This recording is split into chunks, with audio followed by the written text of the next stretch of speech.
Bienvenidos a Entérate con María Emma. El gobierno colombiano tuvo prácticamente cero descanso en este inicio del año 2011. 15 días donde la emergencia invernal y la liberación de los secuestrados copan la agenda muy apretada y serán los temas de análisis de nuestro programa de hoy. 2011 comenzó con grandes retos para el gobierno colombiano de Juan Manuel Santos. La liberación de nuevos secuestrados anunciada por las FARC y la seguridad son los primeros que aparecieron en el panorama. A ellos se suman retos internacionales como la búsqueda del TLC con Estados Unidos. Una de las figuras al frente de estos temas es el vicepresidente Angelino Garzón, quien estará hoy con nosotros para hablar de estos retos. El mapa de Colombia cambió en muchos lugares como consecuencia de la tragedia invernal. Carreteras y pueblos deberán ser reubicados y más de 2 millones de damnificados auxiliados por el gobierno. Una situación que también obligó a cambiar el plan de desarrollo del país. Ahora, las prioridades son otras, y eso es lo que analizaremos con uno de los responsables de sacar adelante la llamada reconstrucción del país.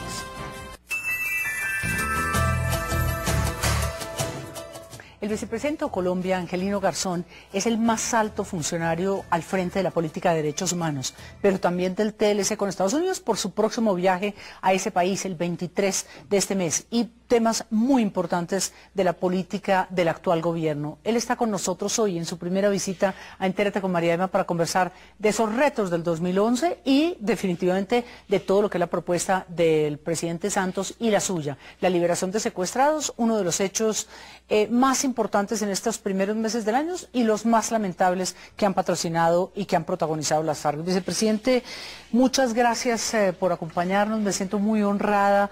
Usted, tal vez como Lula da Silva, es de los pocos, si uno pudiera decirlo así, sindicalistas que han llegado a tan altos escenarios en un país latinoamericano. Quería empezar por eso, por la cosa personal. ¿Qué se siente uno sindicalista? Lula lloró muchas veces, a usted le ha pasado, dijéramos, que llore ante semejante responsabilidad y ante las posibilidades de que le vaya bien. Bueno, yo creo que lo primero es reivindicar el sindicalismo como institución de la democracia, así como hay que reivindicar al sector empresarial como institución de la democracia y procurar siempre un diálogo social entre empresarios y trabajadores y enviar siempre el mensaje de que si al empresario le va bien, es apenas natural que a los trabajadores y trabajadoras les vaya bien. El cargo de vicepresidente ya es como el cuarto cargo que yo tengo en el sector público.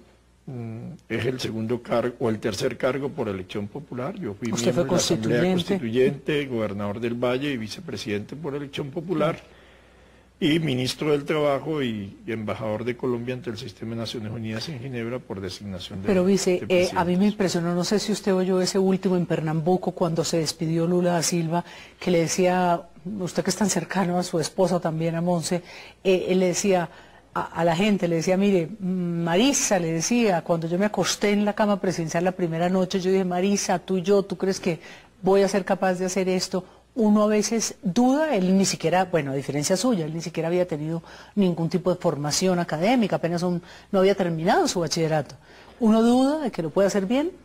Pues uno lo que tiene que ser consciente de cuáles son sus fortalezas y también sus debilidades. Y por lo tanto, lo que se trata es de consolidar las fortalezas y procurar la ayuda de personas que por sus conocimientos, sus experiencias, le pueden ayudar a superar las debilidades, siempre con un propósito. Superar, que lo ha hecho Juan Manuel Santos muy bien el presidente, que rodearse muy bien, ¿no? Usted también ha seguido con esa... Hay que tener gente que sepa más que uno, porque que le ayuden, y sobre todo gente leal, gente sincera, porque uno para qué es salameros. Claro, sí, que lo alaben todo el día. No, eso. Vice, a usted le va a tocar ahora, tal vez no solo por su experiencia, sino también por sus responsabilidades de Estado, el liderar el tema de la liberación de este grupo de 5 secuestrados, lamentablemente de los más recientes, no de los que llevan ya más de una década allí. ¿Qué mensaje quieren dar las FARC ante esto y cómo lo va a tomar el gobierno? Que ya ha aceptado esa liberación y que ya está en la recta final. Bueno, el presidente Juan Manuel Santos, que es el responsable directo de los temas de paz, Primero, ha dado todas las facilidades a la doctora Piedad Córdoba para que adelante las gestiones en favor de la liberación de los 5 secuestrados que ha prometido la guerrilla de las FARC. Segundo, ha agradecido públicamente la colaboración del gobierno del Brasil y del Comité Internacional de la Cruz Roja en todas, que son los que tienen como la responsabilidad final. En la logística, la logística por los temas humanitarios. Y ha designado al doctor Eduardo Pizarro para que haga los puentes entre la doctora Piedad Córdoba, el gobierno del Brasil, con el Comité Internacional de la Cruz Roja. Lo que estamos pidiendo es que la guerrilla de las FARC agilice el proceso de la liberación de los secuestrados, de los 5 secuestrados, pero también mantenemos nuestra postura pública de que la guerrilla de las FARC debe poner en libertad a todos los secuestrados sin ningún tipo de condiciones, cesar la práctica del secuestro, del terrorismo, la práctica del uso criminal de las minas antipersonal, poner en libertad niños que están reclutados forzosamente y tomar la decisión más revolucionaria que puede hacer la guerrilla en Colombia, que es la de ser capaces de decir esta violencia ya no tiene sentido, como no tiene sentido ninguna acción de grupos criminales como paramilitares, bandas criminales, narcotráfico o delincuencia común. Claro, y hemos tenido 2 hechos muy trágicos. Usted se pronunció esta semana sobre los 2 jóvenes que los paramilitares asesinaron, todo parece indicar en cerca Montería, en San Bernardo del Viento, pero también las declaraciones de Cano como pidiendo pista, como hizo la ETA en España.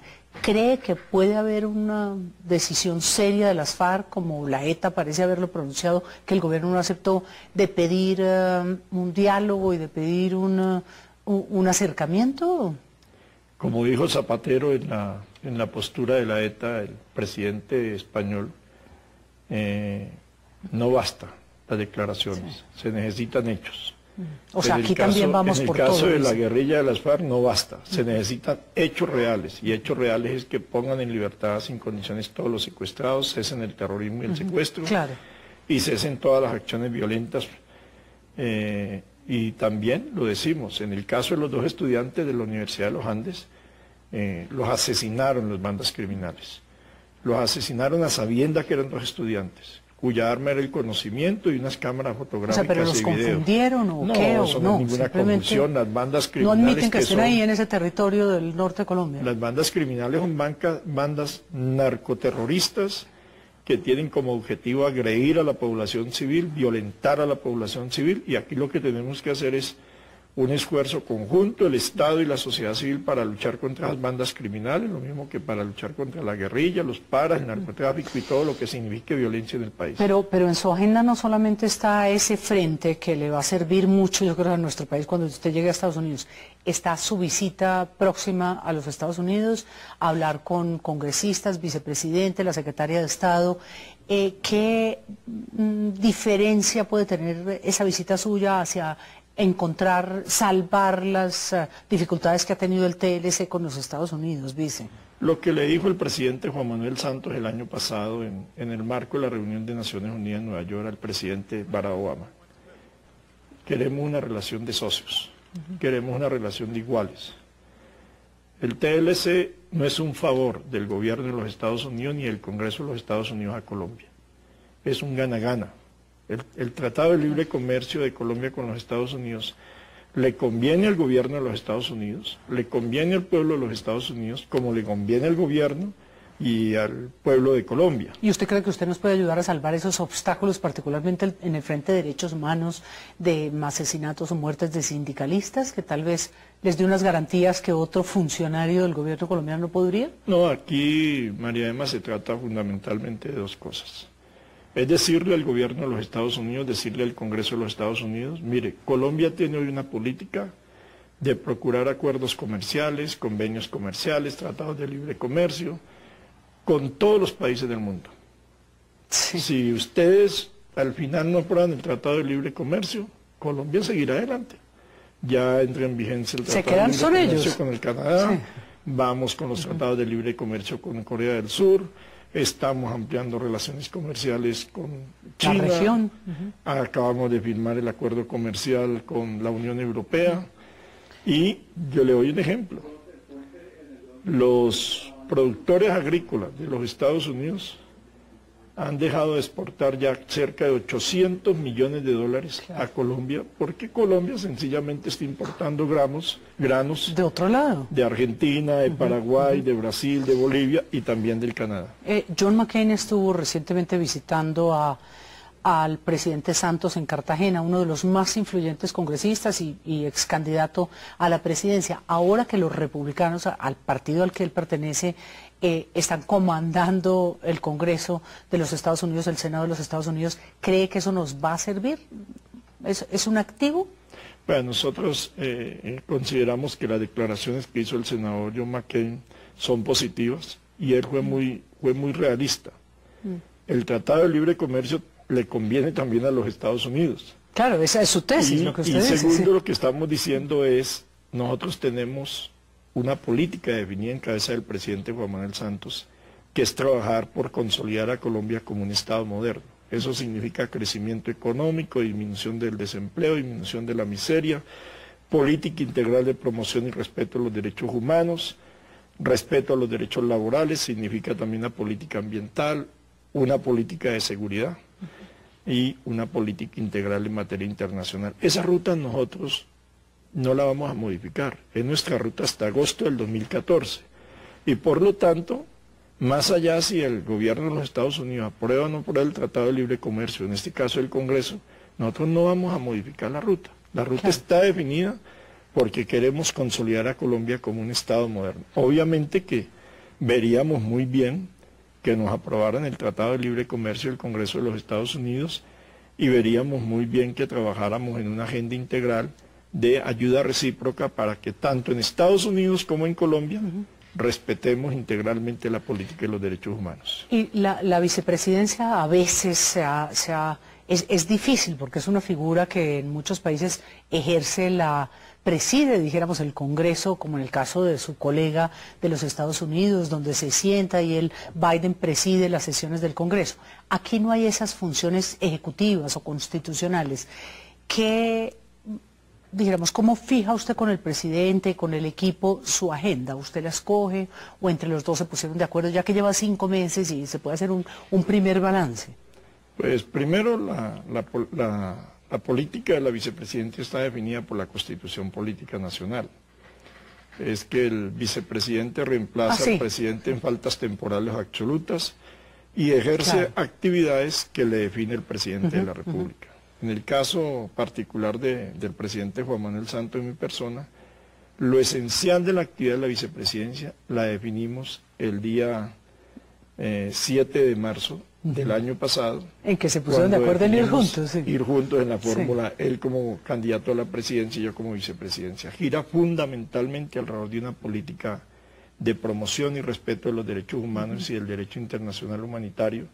Y obviamente que yo tengo toda una actividad que es ese tema, atender el tema de Colombia Joven, el tema de las minas antipersonal, el tema referente a la lucha por la transparencia y contra la corrupción, comunidades afrodescendientes, comunidades indígenas. Él acaba de darme la responsabilidad de estar pendiente de la Consejería para la Equidad de Género de la Mujer, más todo este tema del Tratado de Libre Comercio con Estados Unidos, con la Unión Europea. Agenda no le falta, mejor dicho. No, yo creo que trabajo no falta y obviamente es más las tareas que él me pone de manera permanente. Entre ellas, yo estoy coordinando el comité del Mundial Sub-20. Claro. Que acaba de nombrarse también el gerente, ¿no? Se nombró un Fernando gerente Panés, como una manera de reforzar el trabajo de Coldeportes, pero reconociendo también un esfuerzo extraordinario de la Federación de Fútbol, de la FIFA, porque el Mundial Sub-20 tiene que ser un propósito de país, un propósito de nación y una gran unidad para el éxito del mismo, de lo público con lo privado. No quiero dejarlo ir. Usted seguramente fue el primero que detectó lo que era el presidente Juan Manuel Santos, que a todos los colombianos, creo que al mundo entero, como decía John McCain, que decía, bueno, esto no es bueno solo para Colombia, sino para el mundo, un presidente como Santos. Usted fue el primero que ese 7 de marzo, que nos confiesa que le ofrecieron la vicepresidencia, se pusieron de acuerdo, lo descubrió, si no lo hubiera acompañado. ¿Qué es esa magia? Si me lo pudiera decir brevemente, ¿qué es esa magia que ha hecho que el país de verdad, y que él mismo como que convoque a todos alrededor del proyecto de ustedes dos, En una entrevista que usted me hizo en la campaña electoral, yo decía que el país tenía la garantía con Juan Manuel Santos que no se llegaba a improvisar. Era una persona que venía a ser exitoso como ministro de Comercio, como ministro de Hacienda, como ministro de Defensa, y por lo tanto todo ese acumulado, ¿cierto?, más su propia particularidad y su propia impronta, que hoy pues está mostrando que Colombia tiene un excelente presidente, un excelente equipo de gobierno, pero también tenemos que reconocer la gran ayuda de los gobiernos locales, de los gobiernos regionales, del Congreso de la República, de la justicia, de los organismos de control y de la sociedad colombiana, porque aquí se trata es fortalecer la alianza de lo público y lo privado para trabajar por un país mejor donde primero sean los seres humanos. Qué bueno. Y una gran fiscal, ¿no?, que acabamos acaba de elegir la Corte Suprema y estamos muy orgullosas todas las mujeres, y yo creo que el país con una fiscalía que creo que va a ser muy buena, ¿no? Yo creo que hoy tenemos tres personas responsables de los organismos de control que le dan mucha garantía a la población colombiana: la nueva fiscal, la doctora Viva Morales, la contralora Sandra Morelli, y el Procurador General, el doctor Alejandro Ordóñez. Pues gracias, tenemos también, creo, y ustedes coincidirán conmigo, espero, en el foro al que puedan participar un gran vicepresidente de la República, un orgullo para Colombia, de verdad, y mucha suerte. Aquí vamos a tener muchas sesiones de estas una vez regrese de los Estados Unidos y podamos ver cómo se van cumpliendo esas metas que se ha puesto usted con el señor presidente. Así que gracias, y en un minutico, vice, vamos a tener a alguien con el que usted ha trabajado también mucho, que es Everardo Murillo, un hombre de una enorme experiencia y una enorme responsabilidad, porque él va a gerenciar a través de Colombia Humanitaria lo que es ese fondo de reconstrucción de nuestro país por el invierno. Así que ya regresamos con él, y muchas gracias por acompañarnos. María Emma, muchas gracias, y de nuevo toda la solidaridad con los damnificados del invierno, y Everardo ya está pues al frente de ese trabajo con todo el equipo de gobierno y con toda la ayuda del pueblo colombiano. Definitivamente otra nueva tarea, ya volvemos. Entérate con María Emma es una presentación de La Riviera.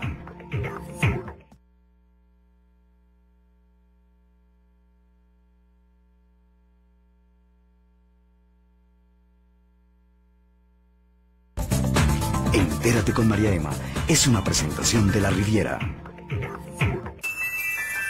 El fenómeno de la Niña provocó la más grave emergencia que haya vivido Colombia por lluvias. Tal vez hace más de 5 décadas no teníamos una situación tan crítica de inundaciones. Cerca de 300 muertos, más de 2 millones de damnificados.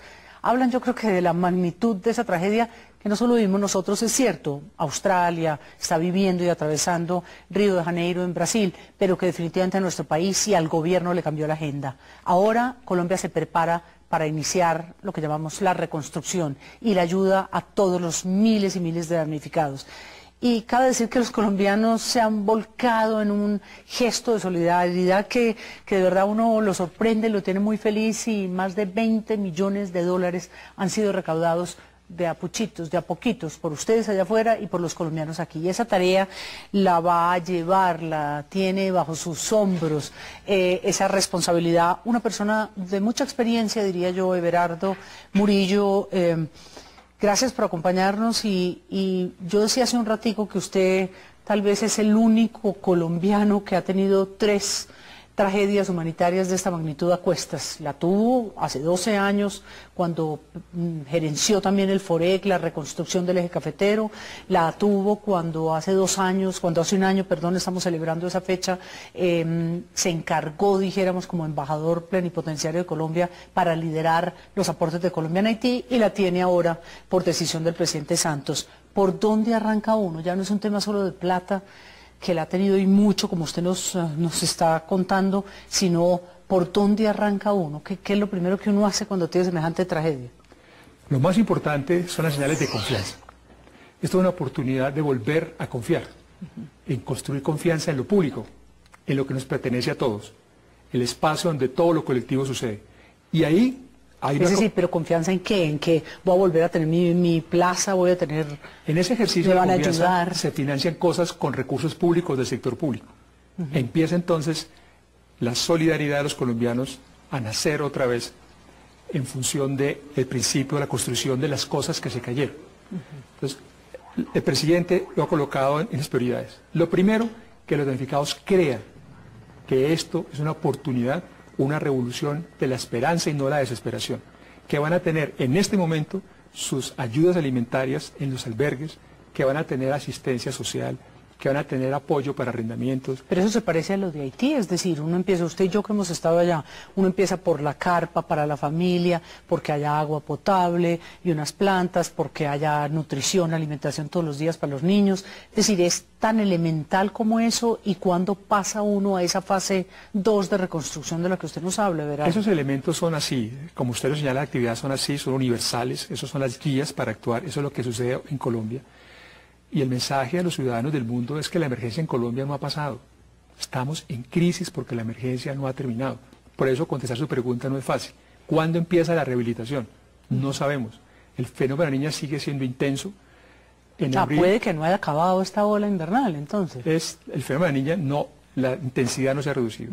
Y sigue en abril las lluvias normales del invierno. Sí, el abril aguas mil colombiano tradicional. Pues tenemos que enfrentar una realidad distinta a cualquier emergencia histórica, y es cómo administrar la crisis. Entonces, por eso decía al principio, confianza.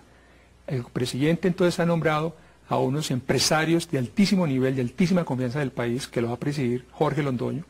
El expresidente del Banco de Colombia, un gran empresario del sindicato antioqueño. Muy importante en Colombia, con ministros además que tienen la posibilidad de tomar decisiones a nombre del gobierno rápidamente. Hacienda, el ministro de la Política, el ministro de los Recursos, el director del Ministerio de la Planificación y el secretario general de la Presidencia de la República. Son personas que toman decisiones. Ya hemos hecho 4 reuniones en la nueva estructura de este fondo que se ha creado, y de cerca de 1 billón de pesos que ya han colocado en el fondo, hemos girado 250.000 millones de pesos en 3 semanas para financiar lo que acabo de explicar. Usted llegó ahorita con un maletín, les cuento a ustedes, ¿verdad? Por si acaso, y le dijimos todos, bueno, ese maletín viene lleno de dinero. Los colombianos, usted nos decía, han sido supremamente solidarios, los empresarios también, pero hay mucha preocupación por corrupción, hay como esa sensación, ya la Contraloría en el ambiente, que de pronto puede haber corrupción o desviación de fondos, o en un año de elecciones. ¿Le teme a eso o usted ya enfrentó en el FOREC, me imagino en la época del eje cafetero, situaciones así y lo supieron manejar porque hay estos empresarios delante, estos ministros delante y usted como gerente? Siempre, esto es un tema que no se termina de avanzar. El tema de la corrupción es un cáncer de la sociedad y en el mundo. Pero hay maneras de hacerlo, y es con las organizaciones sociales, desde la solidaridad de instituciones muy idóneas que hay en estas regiones, con principios además éticos que varios gobernantes de esos departamentos ya han firmado, como una oportunidad, dije al principio, de confianza. Es una oportunidad de fortalecer la institucionalidad. Seguramente van a haber personas que van a querer hacer uso indebido o de manera indebida el uso de recursos de los damnificados, que es un delito. Por eso todos los mecanismos se han establecido. Hay una comisión de ética, liderada por organismos que el mundo tiene que conocer. La firma Kroll Internacional, Transparencia Internacional, KPMG, unas entidades muy importantes en Colombia que son las cámaras de comercio, históricamente lo han hecho. Que van a ser los auditores de este proceso, que además se llama Comisión de Ética. Además, los órganos de control del país.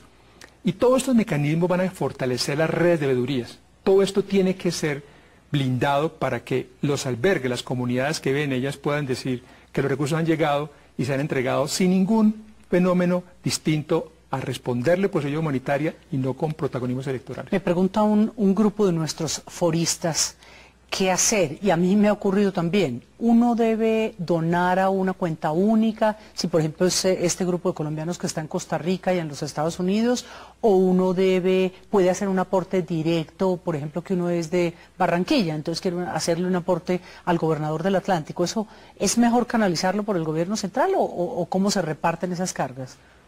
Están en libertad de hacerlo. Hay mecanismos para hacerlo regional, local o nacional.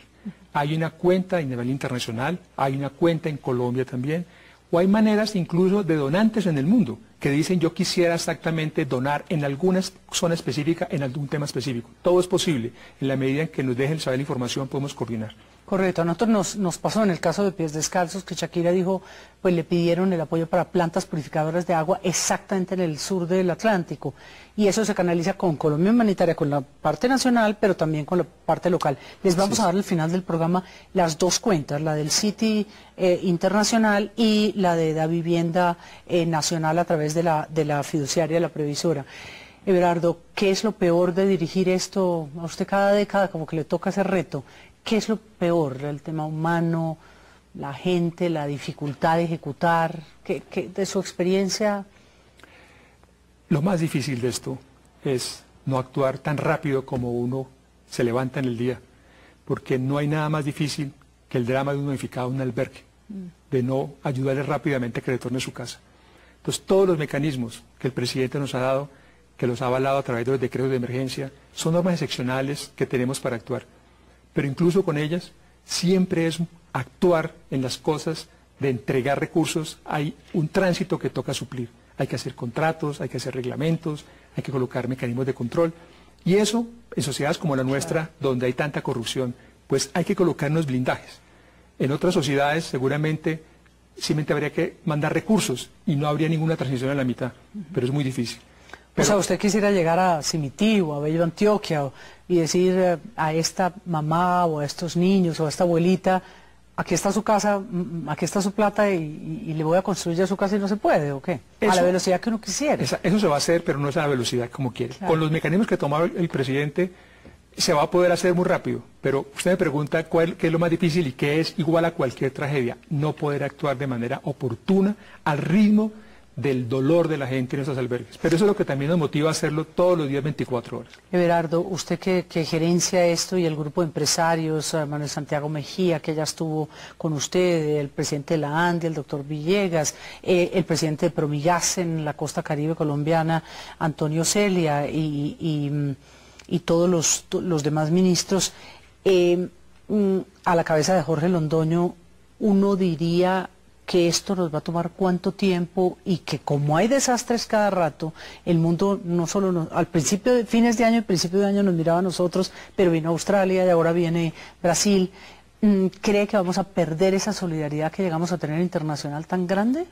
No creo, porque primero el mundo sabe que cuando los fenómenos climáticos están hoy en la agenda política de los países tienen que adaptarse al cambio climático. Y Colombia entra en esa era. Por eso se creó otro fondo, el Fondo de Adaptación y Reconstrucción al Cambio Climático, que son recursos también adicionales que va a tener para financiar la reconstrucción. Por eso, finalizar esto, decía el presidente de la ANDI, que conoce bastante esto de la Asociación de Industriales de Colombia, que nos podemos demorar 4 años haciendo las grandes obras, pero en ese momento confirmar un tiempo de cuándo puede acabar la emergencia y la rehabilitación es muy difícil, porque no hemos terminado la emergencia. Todos los días hay invierno en Colombia, los ríos se nos crecen, y entonces no hemos podido empezar a decir, vamos a rehabilitar. Pero por lo pronto, este año tenemos que dedicarlo de manera exigente al lado del presidente, con todos los ministros, como nos ha ordenado, en el tema de ayuda alimentaria, protección social, y que los niños empiecen en clases en el periodo escolar que está programado. Vamos a un corte de comerciales, pero en un ratico volvemos. Antes de despedir el programa, quiero darles las cuentas, tanto nacional, por si tienen parientes acá, como internacionalmente, por si quieren desde cada uno de los países ayudar. Entérate con María Emma es una presentación de La Riviera.